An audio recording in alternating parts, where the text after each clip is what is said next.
Welcome back to the Chad Hasty Show, News Talk KFYO. Coming up this morning at 9:35, Larry Williams of Williams Brake, Tune, and Tire. We've also got some election 2020 news to get into throughout the show.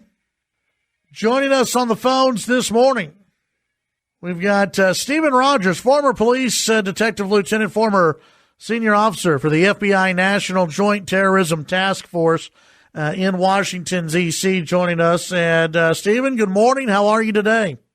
Well, good morning to you. Thank you.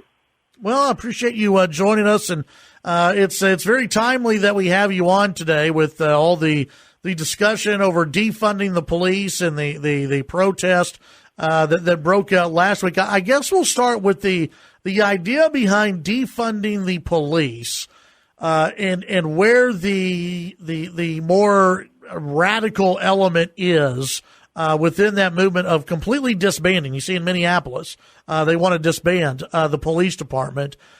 What, in your opinion, what would that lead to if you disband and defund police departments around this country? Well, I could sum it up in a few words, and that is that the blood of crime victims is going to flow in our streets like at no other time in the history of this country. The people of this country who are going to be affected by this are, ironically, the majority of them will be minorities in areas such as Chicago, where every single weekend people are being gunned down, killed, robbed, mugged, beaten, and raped. And if they think that that's a problem now, it's just going to be a terrible, terrible, horrendous situation that not only the people in Chicago, but also people around the country. And like I said, it's ironic because the minority areas in these cities are crying for help. They want more cops, not less. And the only one who's responded to them is the President of the United States. He has offered more help, whether it be police or military, but the Democrats, and I also call them socialists, by the way, because that's what they are refusing to bring the help these people need. Well, and you see the president's already come out and said, no, we're not going to do this. We're not going to defund the police.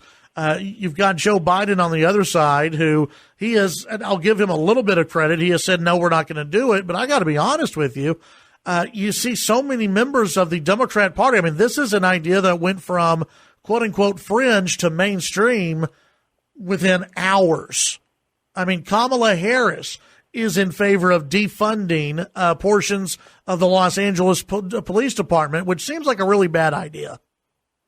Well, it certainly is. And the irony, there's a lot of ironies here. It was just reported this morning by Fox that the people who are giving more to the Democrats than probably anybody else are police unions. And I mentioned this last night. The police unions are financing the very people who's out to destroy them.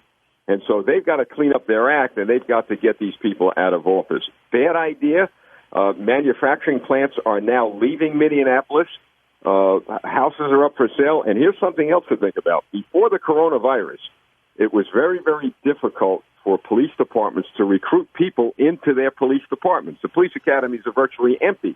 Now, after the rioting and after all this talk about defunding the police and handcuffing cops, they're not going to get anybody to become a cop. There won't be any police departments left to defund. Well, listen, that's one of my concerns. You know, in some of these larger cities, in Minneapolis right now, if someone came up to you, a younger person, and said, "Hey, I was thinking about being a police officer, but in Minneapolis, do you think that's a good idea right now to go?" I'm sure there are people who are just second guessing their future line of work, their current line of work. If I were in Minneapolis, I don't know if I'd want to be a police officer there. Be a mass exodus of law enforcement officers. So, we have a real serious problem down the road, let alone the problem we're facing today. Yeah. You were a senior officer for the FBI National Joint Terrorism Task Force. I want to ask you about the President of the United States declaring Antifa a terrorist organization. One, is that a good idea? Two, how do you target Antifa? All right. Well, yes, I was a senior military intelligence officer assigned to FBI headquarters, and we did a lot of intelligence collecting on terrorist organizations. So he's done the right thing. They are a terrorist organization, and how do we attack them? How do we get to them? Yeah. Well, that opens up the more resources, FBI, perhaps international security agencies checking into their background. So we'll be able to get more information and more intelligence and be proactive. And being proactive means we go after them before they launch any type of attack.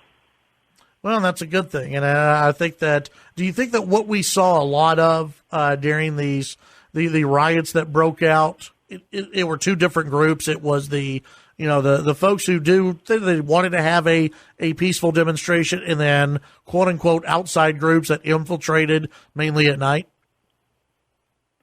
Absolutely. Look, overall, the people who had the protesting, it was peaceful. They worked within the framework of the law. No major problems with them. Maybe you had a few got out of hand, but not many. Saying that, throughout history, communists and socialists and domestic terrorists would take advantage of these protests. They would bring their people in, like Antifa did, and there goes your firebombing, there goes your shootings, and on and on and on. So, yep, there are two separate groups, and now what we need to, meaning our national security agencies, need to look into, has there been and is there going to be any international foreign influence with regard to any future protests?